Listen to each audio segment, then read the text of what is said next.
Hello YouTube family, या जेवायला. आज बघा मस्त बेत बनवला आहे. सोमवार आहे आज. बटाट्याची चटणी, चपाती आणि ठेचा आणि डाळ.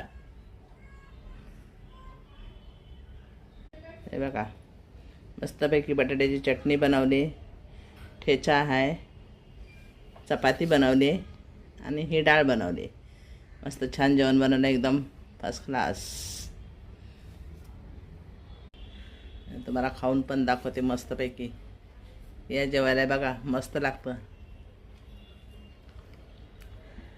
हा हा हा हा एकच नंबर झाले. बटाट्याची चटणी ना एकच नंबर झाली. संगती त्याच्या संगती ठेचा आहे, लय भारी झाले.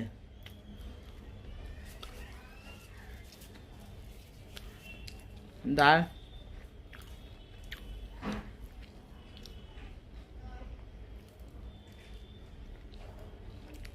डाळ पण एकच नंबर झाली. लय भारी झाले जेवण. आज सोमवार आहे ना, आज एकादश पण आहे, पण एकच नंबर आहे. मी काय एकादश धरत नाही. आता महाशिवरात्रीपासून स्टार्ट करणार आहे एकादश धरायची. लय भारी जेवण झालं जेवण. आणि माझे ना सगळ्या जेवणाचे व्हिडिओ टाकते मी, बघत जावा मस्तपैकी. मला कमेंट करत जा, शेअर करत जा, लाईक करत जा. धन्यवाद.